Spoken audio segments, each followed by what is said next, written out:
Chapter 1. The Forgotten Cargo. Daryl Vance had spent the better part of his life navigating the galaxy's most desolate and forgotten reaches. As a freelance scavenger, he wasn't bound by the laws of any major faction or planet, and that suited him just fine. The job was simple: find derelict ships, abandoned colonies, or forgotten outposts and extract whatever he could sell. It wasn't glamorous, but it kept the lights on in his aging freighter, the Raven's Shadow, and put food on his table. The day the distress signal came through, Daryl was already drifting in a backwater sector far from any well-traveled trade routes. He had just finished picking clean an old cargo pod filled with rusted tools and broken navigation gear when the faint signal reached his comm system. Distress beacon active origin. Unknown. His brow furrowed as he leaned forward in the pilot's seat, toggling the controls to pinpoint the source. The beacon was weak, its signal barely cutting through the static, but it was coming from a ship drifting in orbit around a distant gas giant. Daryl frowned as the scanner began pulling up details.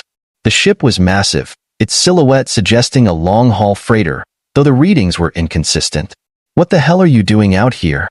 Daryl muttered to himself. Freighters didn't just drift out in the middle of nowhere, unless something had gone very wrong. His instincts told him to move on. Derelict freighters were a gamble at best, and a death sentence at worst.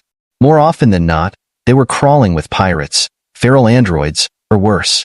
But the faint promise of salvageable goods was too tempting to ignore, especially given how slim his recent pickings had been.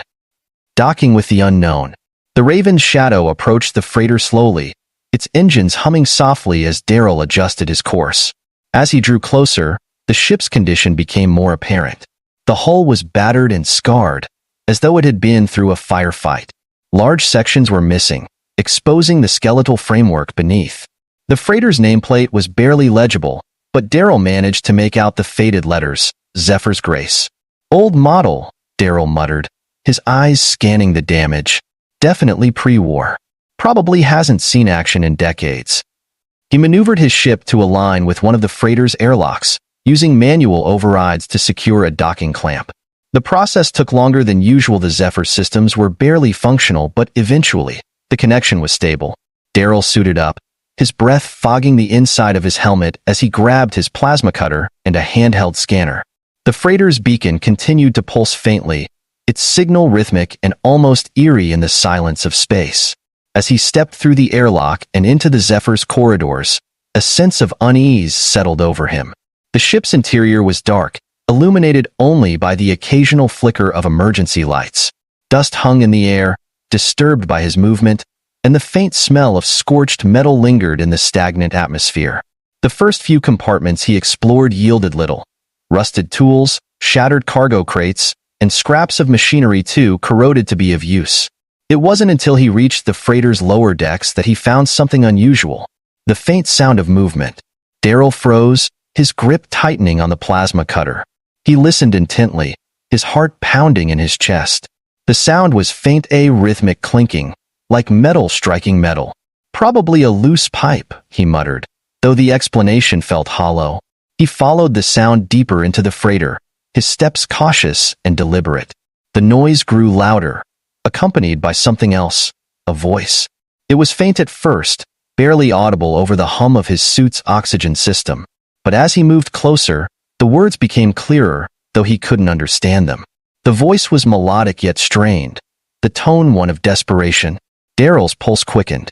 He had encountered plenty of strange things in his line of work, but this was different. The chain girl. The sound led him to a large cargo hold near the ship's stern. The doors were partially ajar, their edges warped and blackened as though from an explosion. Daryl forced them open with the plasma cutter, the metal groaning in protest.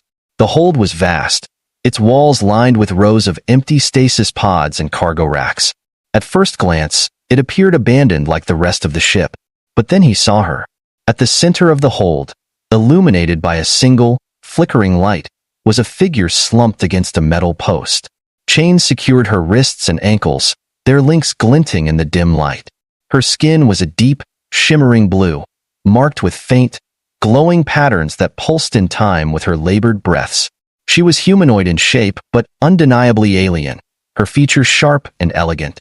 Her hair, a cascade of silvery strands, clung to her face, damp with sweat.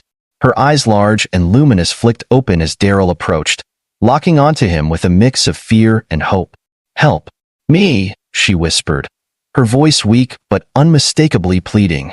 Daryl stared, his mind racing. Who was she? Why was she chained here? And more importantly, what the hell had happened to this ship? A risky decision.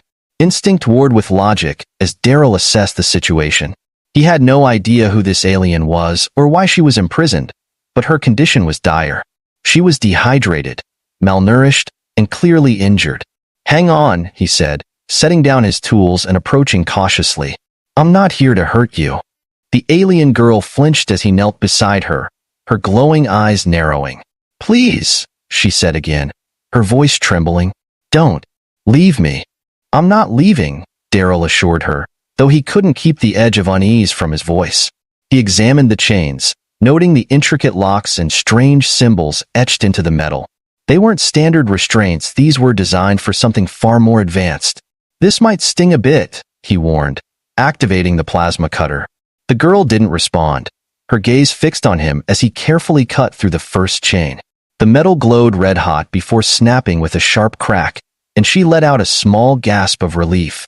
As Daryl worked on the remaining restraints, he couldn't shake the feeling that he was being watched. The shadows in the hold seemed to shift, and the faint hum of the ship's systems felt almost like a heartbeat. "What happened here?" he asked, glancing at her as he cut through the last chain. The girl hesitated, her expression clouded with fear. "They took us," she said, her voice barely above a whisper. "They said we were cargo." "Cargo?" Daryl repeated, his stomach turning. The girl nodded weakly. "Slavers. They killed the others. I'm the last one." Daryl's jaw tightened. He had heard stories of slaver ships operating in the outer territories, but he had never encountered one himself. The thought made his blood boil. "Not anymore," he said firmly, lifting her into his arms. She was lighter than he expected, her body frail from prolonged captivity. As he carried her back toward the airlock, the freighter groaned ominously, the sound echoing through the corridors. Daryl's scanner beeped a warning, its display flashing a message that made his heart sink. Hostile life signs detected. The chapter ends with Daryl racing against time, the weight of his decision pressing heavily on his shoulders as he prepares to face whatever dangers await aboard the Zephyr's Grace. Chapter 2. The Shadows in the Hold. Daryl's heart pounded in his chest as the message on his scanner flashed insistently, "Hostile life signs detected." The alien girl in his arms stirred weakly, her glowing eyes fluttering open. Her condition was worse than he'd realized, her breathing shallow, her shimmering blue skin duller than before. "Hang on," Daryl muttered, his voice a mixture of urgency and reassurance. "I'll get us out of here." The freighter groaned again, a sound that reverberated through its hollow halls like the ship itself was alive. Daryl's grip tightened on his plasma cutter as he scanned the corridor ahead. The flickering lights cast long shadows, and the faint sound of scraping metal echoed somewhere in the distance. "What are you doing?" the girl asked, her voice hoarse but still melodic. "You should leave. And let you die here?" "Not a chance," Daryl replied, his tone firm. "Now, save your energy. We're almost to the airlock." The alien girl didn't respond, but her eyes lingered on his face, a mix of gratitude and disbelief flickering in her gaze. The stalker. As Daryl moved through the freighter's maze-like corridors, the sense of unease grew stronger. The shadows seemed to shift unnaturally, as if something was moving just out of sight. His scanner continued to beep softly, the hostile life signs growing closer. "Who else is on this ship?" Daryl asked, his voice low. The girl shuddered, her glowing patterns flickering faintly. "The ones who chained me," she whispered. They called themselves Shadows." "Shadows?" Daryl repeated, his grip tightening on his plasma cutter. "What the hell are shadows?" "They're not alive. Not like us," she said, her voice trembling. "They're constructs machines powered by darkness." Daryl didn't fully understand what she meant, but the fear in her voice was enough to make his skin crawl. "Great. Killer machines. Just what I needed."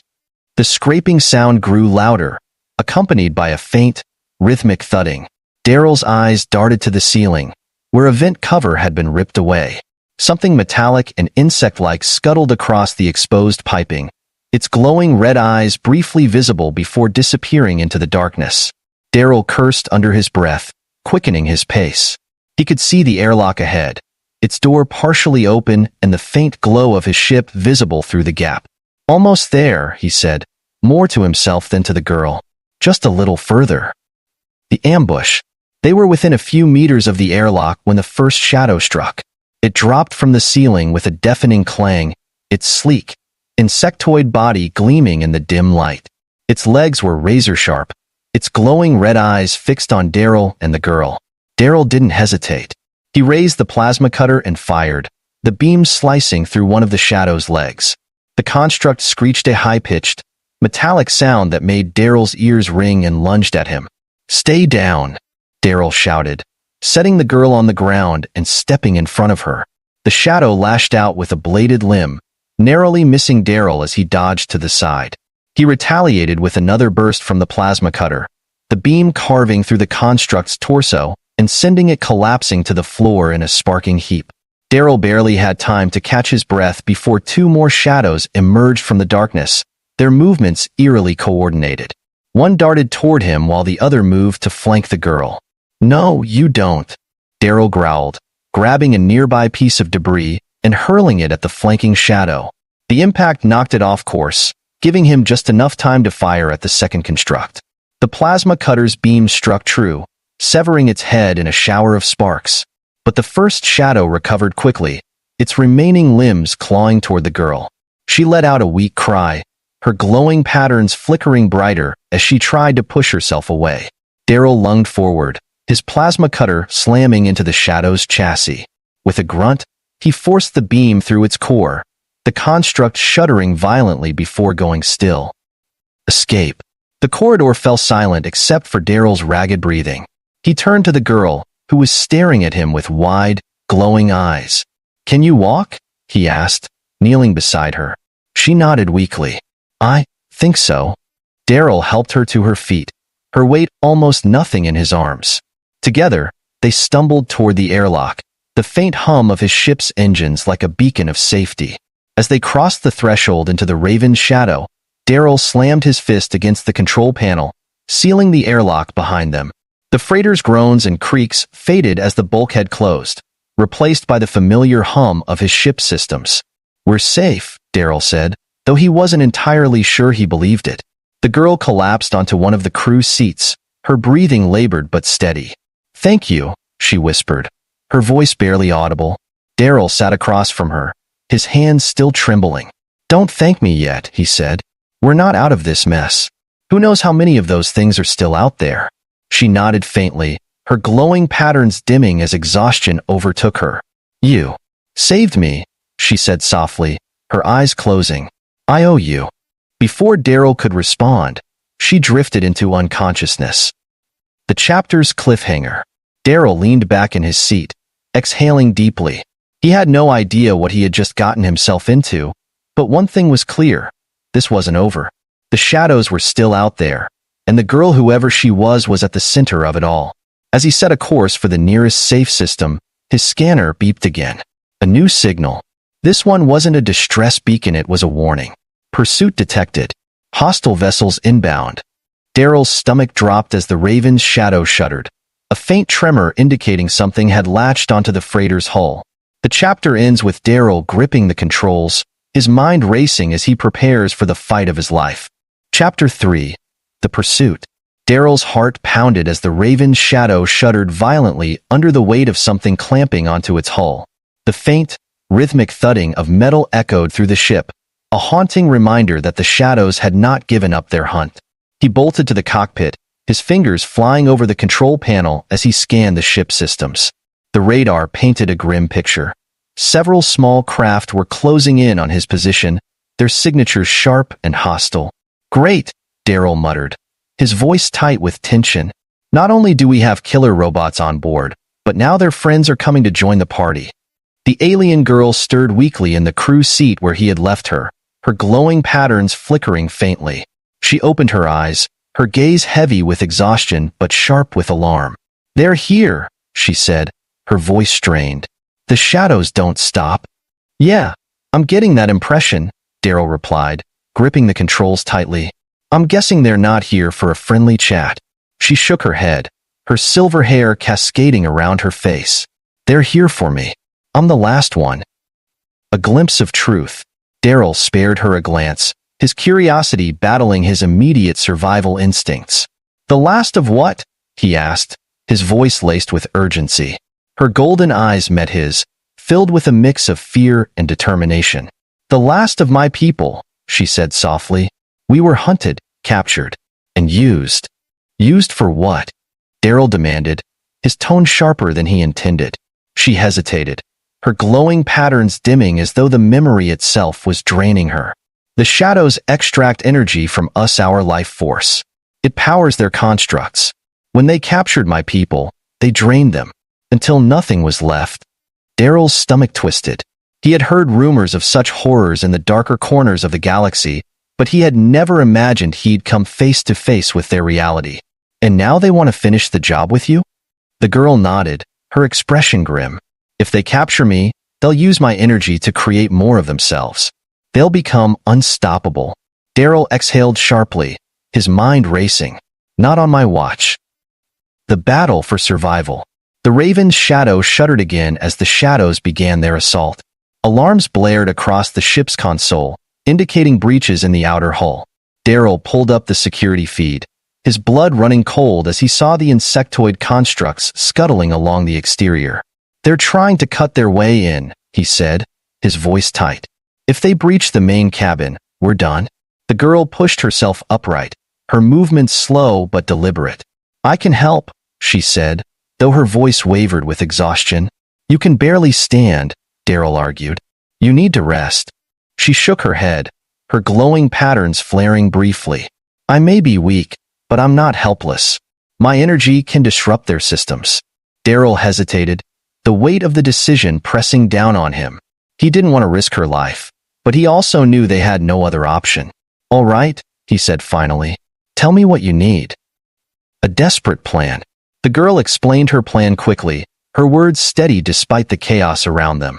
She could release a controlled pulse of her energy to disable the constructs, but it would take time to gather the strength required. Daryl's job was simple. Keep the shadows off the ship long enough for her to unleash the pulse. Simple, huh? Daryl muttered, gripping his plasma cutter. Let's hope you're as good as you say you are. She placed a hand on his arm, her touch warm despite her weakened state. I'll do my part, she said softly. Just keep them away from me. Daryl nodded, his resolve hardening. I'll handle it. He moved quickly through the ship, sealing off vulnerable compartments and rigging makeshift defenses. The shadows were relentless, their sharp limbs slicing through the hull as they forced their way inside. Daryl fought them off as best he could, his plasma cutter slicing through their metallic bodies with precision born of desperation. The constructs were fast and coordinated, their glowing red eyes scanning for any weakness. Daryl found himself pushed to his limits, each encounter leaving him more exhausted than the last. But he refused to give up, not when the girl's life and possibly the fate of countless others was on the line. The pulse. In the central cabin, the alien girl sat cross-legged on the floor, her glowing patterns pulsing rhythmically as she focused her energy. The air around her seemed to hum with power, a faint light radiating from her body. Daryl stumbled into the room, bloodied and out of breath. Whatever you're doing, he said, his voice strained. Do it faster. We're running out of time. The girl didn't respond, her focus unbroken. The hum of her energy grew louder, the light around her intensifying. The shadows outside the cabin pounded against the door, their relentless assault shaking the ship to its core. Finally, the girl opened her eyes, her golden gaze blazing with power. Get down, she shouted. Daryl dropped to the floor as a blinding wave of light erupted from the girl, washing over the ship in a surge of pure energy. The shadows screeched as the pulse hit them, their metallic bodies convulsing before collapsing into lifeless heaps. When the light faded, the ship was silent. The shadows were gone, their presence erased by the girl's energy. The aftermath. Daryl pushed himself to his feet, his body aching from the ordeal. He turned to the girl, who was slumped against the wall, her glowing patterns faint and flickering. "Are you okay?" he asked, kneeling beside her. She nodded weakly, a faint smile on her lips. "I'll be fine," she said. "Thanks to you." Daryl exhaled, relief flooding through him. "You saved us," he said. "That was incredible." The girl's smile widened, though her exhaustion was evident. "We saved each other." Daryl helped her to her feet, guiding her to a nearby seat. As he set a course for the nearest Alliance outpost, he couldn't help but feel a newfound sense of purpose. He had spent years drifting through the galaxy, looking out for no one but himself. But now, with the alien girl by his side, he realized he had something worth fighting for. Epilogue: A New Beginning. Weeks later, the Raven's shadow touched down on an Alliance-controlled planet. The alien girl, now fully recovered, stood beside Daryl as they prepared to meet with the officials who had agreed to help her. "Are you sure about this?" Daryl asked, his tone hesitant. "You don't owe them anything." The girl placed a hand on his shoulder, her golden eyes filled with gratitude. "I owe you everything," she said, "and I trust you." Daryl smiled faintly, his resolve strengthening. "Then let's do this." The story ends with Daryl and the alien girl stepping into the unknown together, their bond unshakable as they prepare to face whatever challenges lie ahead. Epilogue: A New Path. The air on the Alliance-controlled planet was crisp and tinged with the hum of advanced technology. Daryl and the alien girl, who now introduced herself as Leary, stood together on the landing platform of the Alliance headquarters. Behind them, the Raven's shadow gleamed faintly in the midday sun, its battle scars a testament to their shared ordeal. Leary adjusted the silver shawl draped over her shoulders, a gift from one of the Alliance medics who had treated her during their stay. Her glowing patterns, once dim and flickering, now pulsed steadily, a sign of her restored strength. Beside her, Daryl shifted uneasily, his eyes scanning the bustling outpost. "You sure about this?" Daryl asked, his voice low. He wasn't used to standing still for this long. The Alliance can be, let's just say, complicated. Leary smiled faintly, her golden eyes meeting his. "Complicated or not, they're our best chance. If anyone can help stop the shadows from spreading, it's them." Daryl nodded, though his unease didn't fade. "I just don't want them to use you like the shadows did. The Alliance talks a big game, but they have their own agendas." "I know," Leary said, her expression serious. "But that's why I need you with me. You see things for what they are, not what they pretend to be." Her words caught Daryl off guard. He opened his mouth to respond, but before he could, the doors to the headquarters slid open with a soft hiss. A tall figure in an ornate uniform stepped forward, flanked by two armed guards. The officer's eyes flicked between Daryl and Leary, his expression unreadable. "Daryl Vance and Leary," the officer said, his tone formal. "The council has been briefed on your situation. They're prepared to offer sanctuary and resources to combat the shadows provided you're willing to cooperate fully." "Define cooperate," Daryl said, his voice wary. The officer raised an eyebrow. "It means sharing any information you have on the shadows, their capabilities, and their origin.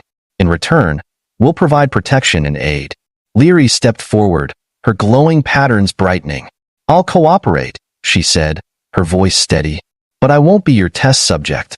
My people suffered enough under the shadows. I won't let the Alliance exploit me the same way." The officer hesitated, then inclined his head. "Understood. Follow me, and we'll discuss the terms of your arrangement." A council of skeptics. The council chamber was a stark contrast to the gritty, battle-worn corners of the galaxy Daryl was used to. The room was pristine, its walls lined with holographic displays and panels of glowing data. 5 counselors sat at a curved table, their expressions ranging from curious to skeptical. Leary stood tall despite the weight of their scrutiny. Daryl remained close by, his presence a silent reassurance. "Miss Leary," one of the counselors began, her tone clipped. "You claim to be the last of your species, yet your energy signature suggests an unparalleled power source. Can you explain this?" Leary's gaze didn't waver. "My people were created to channel energy not just from within, but from the universe around us. The shadows discovered this and turned us into fuel for their constructs." Another counselor leaned forward, his eyes sharp. And you expect us to believe that the shadow's an enemy we've barely encountered, a galaxy-wide threat? Daryl bristled, but Leary raised a hand, silencing him before he could speak. I don't expect you to believe me, she said calmly, but if you ignore this threat, the shadows will spread. They don't conquer for territory or resources they consume. Entire systems vanish in their wake. The room fell silent, the weight of her words hanging heavy. Finally, the head counselor spoke, his voice measured. If what you say is true, then the Alliance will act. But we'll need proof. You'll have it, Leary said firmly. I know where the Shadow's base of operations is. With your help, we can destroy it. Daryl stared at her in shock. You know where their base is? When were you planning to mention that? Leary gave him a faint smile. Now seemed like a good time. The mission. The Alliance wasted no time assembling a strike team. Advanced ships and elite soldiers were mobilized, their weapons calibrated to combat the Shadow's unique technology. Leary and Daryl were given a small but heavily armed vessel, its systems upgraded to enhance Leary's energy abilities. As they prepared for departure, Daryl couldn't help but feel a twinge of unease. This feels too clean, he muttered, glancing at Leary. Like they're putting on a show. They probably are, Leary said, adjusting the ship's controls. But as long as they help us stop the shadows, I don't care. Daryl sighed, settling into the co-pilot's seat. You're way too trusting. And you're way too cynical, Leary countered, though her tone was light. It's why we make a good team. The final battle. The Shadow's base was a massive, twisted construct floating in the void of uncharted space. Its surface was a jagged lattice of black metal, pulsing with eerie red light. As the Alliance fleet approached, the Shadow's defenses activated swarms of constructs pouring from the base like a metallic hive. The battle was chaotic and brutal. Alliance ships fired volleys of plasma and missiles, their weapons lighting up the darkness as they clashed with the Shadow's constructs. Leary's vessel wove through the chaos, her energy blasts cutting through the enemy with precision. But the Shadows were relentless, their numbers seemingly endless. As Daryl fought to keep the ship intact, Leary focused her energy, her glowing patterns intensifying. I'm going to end this, she said, her voice resolute. End it how? Daryl demanded, panic creeping into his tone. Leary, don't do anything stupid. She turned to him, her golden eyes soft but determined. Trust me. Before Daryl could stop her, Leary unleashed a massive pulse of energy, the ship trembling as the wave rippled outward. The Shadow's constructs froze mid-flight, their red eyes dimming as the pulse overwhelmed them. The base itself shuddered violently, its core fracturing under the strain. The Alliance fleet pulled back as the base imploded, the Shadow's reign of terror ending in a blinding flash of light. A new alliance. In the aftermath of the battle, Leary and Daryl were hailed as heroes. The Alliance offered Leary a place among their ranks, her knowledge of the Shadows invaluable for preventing future threats. Daryl, ever the cynic, was less enthusiastic about the attention, but he stayed by Leary's side. You saved the galaxy, he said one evening, the two of them watching the stars from the ship's deck. Not bad for someone I found chained up on a derelict. Leary smiled, her glowing patterns soft and steady. I didn't do it alone. As the stars stretched out before them, the two shared a quiet moment of peace, knowing that their journey was far from over but also knowing that they would face whatever came next together.